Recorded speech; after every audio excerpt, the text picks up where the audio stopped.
Hello everyone and welcome back to our CN course. So आज हम देखने वाले हैं अपने एप्लीकेशन लेयर का एक काफ़ी इंटरेस्टिंग टॉपिक जो कि है इलेक्ट्रॉनिक मेल या फिर ईमेल।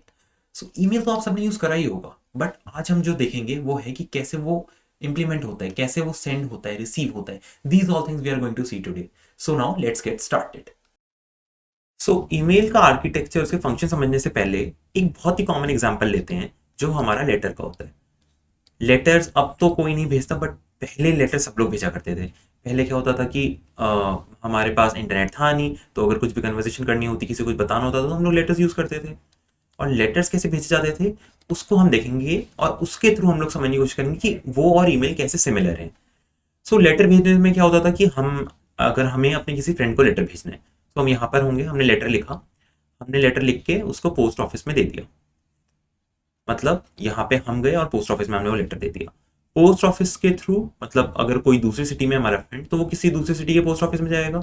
अगर ये पोस्ट ऑफिस 1 है, ये पोस्ट ऑफिस 2 है, ये सिटी 1 थी, ये सिटी 2 है, तो उसके पोस्ट ऑफिस में जाएगा, वहां से वहां। और यहाँ से पोस्टमैन के थ्रू वो डिलीवर हो जाएगा जो हमारा रिसीवर है, जो हमारा फ्रेंड है, उसके घर के पोस्ट बॉक्स में। यहाँ से पोस्टमैन गया और उसके घर के पोस्ट बॉक्स में उसने लेटर डिलीवर कर दिया। अभी यहाँ पे पोस्टमैन ने उसको डायरेक्टली नहीं दिया लेटर, उसके पोस्ट बॉक्स में दिया है। फिर हमारा फ्रेंड आएगा और वो इससे लेटर को रिट्रीव कर लेगा। ये हमारे स्टेप्स थे जब हम लेटर भेजा करते थे। यहां तक तो हमारा लेटर जा रहा है, और यहाँ पे लेटर रिट्रीव करना पड़ रहा है किसको, जिसको जो हमारा रिसीवर था। अगर हम यहां से यहां तक देखें और यहां से यहां तक देखें, तो हम क्या कह सकते हैं कि यहाँ पे तो हमारा लेटर पुश हुआ है। जब तक पोस्ट बॉक्स में नहीं पहुंचा था तब तक तो हमारा लेटर क्या हुआ, पुश हुआ है। मतलब किसी ने उसको आगे धकेला है। बट उसके बाद क्या हुआ है, उसको लिया गया है, मतलब वो पुल हुआ है।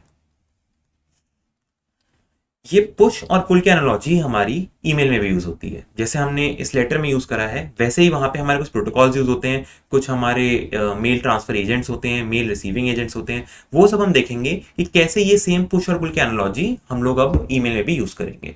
सो now let's move on to the architecture of our email. तो ये है हमारा ईमेल का एक आर्किटेक्चर।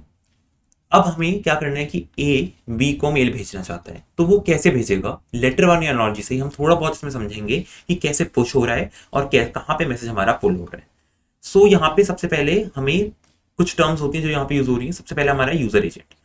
यूजर एजेंट हमारा क्या होता है, जो हमारा मैसेज को कंपोज करता है, मैसेज को सेंड करता है आगे हमारे सर्वर को। अभी हम डिटेल में आगे देखने वाले हैं यूजर एजेंट क्या होता है, बट अभी बेसिक हमें ये आइडिया है कि हम जब मैसेज लिख के कंपोज कर रहे हैं, उसको सेंड कर रहे हैं, तो वो सारा काम हमारा यूजर एजेंट का होता है। नेक्स्ट है हमारा एमटीए। एमटीए हमारा मैसेज ट्रांसफर एजेंट। मैसेज को ट्रांसफर करना मींस सेंड करना मैसेज को सर्वर के थ्रू, इंटरनेट के थ्रू, ये सारा काम हमारा एमटीए देखता है। उसके बाद आता है हमारा एमए, मैसेज एक्सेस एजेंट। अभी हमने सेंड तो कर दिया मैसेज को, मतलब पुश करा है हमने मैसेज को। एमटीए हमारा क्या करता है, मैसेज को पुश करता है। हमने मैसेज को पुश कर दिया है, हम पुश करके उसको एक जगह पे प्लेस कर देते हैं, उसको हम बोलते हैं बॉक्सेस। यहाँ पे जो हमारे बॉक्सेस हैं, एमटीए हमारे यहाँ पे मैसेज को लास्ट पुश यहाँ पे करता है। इस बॉक्स से हम लोग रिट्रीव करते हैं मैसेज को। मतलब हमारा यहाँ पे pull over, push is over, और इसके बाद जो हमारा यूजर है वो मैसेज को पुल करेगा। कैसे पुल करेगा, with the help of message access agent. Message access agent हमारा पुल करने के लिए यूज होता है। मैसेज को हमें पुल जब करना होता है तो हमारा मैसेज एक्सेस एजेंट यूज होगा। नेक्स्ट है हमारा स्पूल। स्पूल हमारा क्या होता है, जब हम लोग मैसेज को सेंड कर रहे होते हैं तो ट्रैफिक काफी ज्यादा हो सकता है, काफी ज्यादा मैसेजेस हो सकते हैं, तो स्पूल हमारा एज अ बफर की तरह काम करता है। ये क्या करेगा कि हमारे मैसेज कुछ टाइम के लिए स्टोर कर रखेगा और एक एक करके उन्हें सेंड करेगा इंटरनेट को। ये था हमारे इन सबके बेसिक फंक्शंस। अब हम देखते हैं कि हमारा आर्किटेक्चर बना कैसे। Let me just erase this. या सबसे पहले हमारा क्या होता है कि हमने कोई मेल लिखा, वो सबसे पहले यूजर एजेंट के पास जाता है। यूजर एजेंट उस मैसेज को एमटीए क्लाइंट को सेंड करता है। जो हमारा मैसेज ट्रांसफर एजेंट है वो पेयर में काम करता है क्लाइंट और सर्वर के। यूए से जाएगा एमटीए क्लाइंट के पास। ये एमटीए क्लाइंट क्या करेगा, ये एमटीए क्लाइंट हमारा जो मेल सर्वर है, लेट्स अज्यूम कि हम लोग जीमेल में काम कर रहे हैं और हमें जो मेल भेजना है वो याहू को भेजना है। मतलब जो हमारा फ्रेंड है जिसको हमें, जिसकी ईमेल आईडी में हमें भेजना है, वो उसकी ईमेल आईडी याहू में है और हमारी जीमेल में है। तो ये एमटीए क्लाइंट क्या करेगा, जो हमारा जीमेल का सर्वर होगा, मेल सर्वर, उसको ये पुश कर देगा मैसेज को, और वहां का एमटीए सर्वर इसको रिसीव करेगा। ये एमटीए सर्वर उसको स्पूल में रखेगा, बफर में, अगर वो ऑब्वियसली एम्प्टी है तो डायरेक्टली वो एमटीए क्लाइंट के पास चले जाएगा, और अगर वहां पे मीन्स काफी और मैसेजेस हैं तो एक एक करके एमटीए क्लाइंट के पास जाता रहेगा। सो ये था हमारा first pair of MTA client and MTA server. ये क्या करता है, हमारा यूजर से मेल सर्वर को पुश करता है मैसेज। फिर हमारा एक और पेयर आता है एमटीए क्लाइंट और सर्वर का, ये इसका काम ये होता है कि इंटरनेट के थ्रू हमारा मैसेज पुश करना। सो स्पूल के बाद हमारा एमटीए क्लाइंट ने मैसेज ले लिया, उसको ये इंटरनेट के थ्रू दूसरा जो मेल सर्वर है हमारा याहू का, ऑब्वियस है जीमेल का मेल सर्वर अलग होगा, याहू का मेल सर्वर अलग होगा। सो ये इंटरनेट के थ्रू ये वाला एमटीए क्लाइंट इस वाले एमटीए सर्वर को मैसेज पुश करेगा। सो ये हमारा इसीलिए यहाँ पे दूसरा पेयर है एमटीए क्लाइंट और सर्वर का। ये हमारा इंटरनेट के थ्रू पुश करता है, और ये वाला हमारा यूजर से मेल सर्वर को पुश करता है message. So I hope now you know the difference between कि हमारे पास क्यों दो यहाँ पे पेयर्स हैं, व्हाई नॉट हमारे पास एक ही पेयर क्यों नहीं है, दो पेयर क्यों है यहाँ पे एमटीए क्लाइंट और सर्वर के। Now you know that.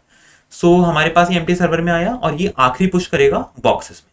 Boxes में हमारा मेल आ चुका है। अब हमारा ए की तरफ से या फिर हमारा जो पुश वाला काम है वो सारा खत्म हो गया। जब हमारे यहाँ पे मैसेज आ जाएगा तो बी को एक नोटिफिकेशन चले जाएगी, जैसे हमारे पास नोटिफिकेशन आती है तो तब हमारा बॉक्सेस में मेल आ चुका होता है। अब बी क्या करेगा, उसको खोलेगा, उसको रिसीव करेगा, तो वो कुछ रिक्वेस्ट करेगा और उसको रिस्पॉन्स मिलेगा उसके बदले। और वो चीज कौन देख रहा है, वो देख रहा है हमारा message access agent. So B क्या करेगा, मैसेज को पुल करेगा बॉक्सेस से with the help of message access agent. So जब बी ने रिक्वेस्ट भेजी तो एमए सर्वर बॉक्सेस से पुल करेगा, और एमए सर्वर और जो बी के पास एमए क्लाइंट है वो एमए सर्वर से पुल करेगा, और वो दे देगा उसे यूजर एजेंट को, और ये यूजर एजेंट हमें डिस्प्ले कर देगा हमारा मैसेज। सो यहाँ पे भी हमारा एमए क्लाइंट भी एक पेयर में काम कर रहा है, क्लाइंट और सर्वर के।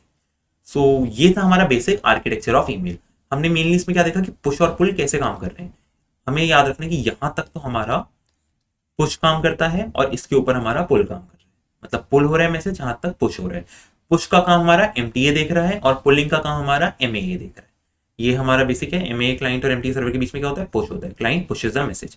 और पुलिंग में हमारा क्या होता है, रिक्वेस्ट और रिस्पॉन्स होती है, मतलब यूजर एजेंट के थ्रू पहले रिक्वेस्ट आई तो क्लाइंट के थ्रू वो रिक्वेस्ट आएगी और फिर हमारा वो रिस्पॉन्स हमें अकॉर्डिंगली मिल जाएगा। सो ये था हमारा आर्किटेक्चर ऑफ ईमेल। अब हम देखेंगे ये सारी जो टर्म्स हमने यूज करी हैं, स्पेशली हमारे यूजर एजेंट, एमटी और एमए, ये तीनों हम लोग अब डिटेल में देखने वाले हैं। So now let's move on to our next topic which is user agent.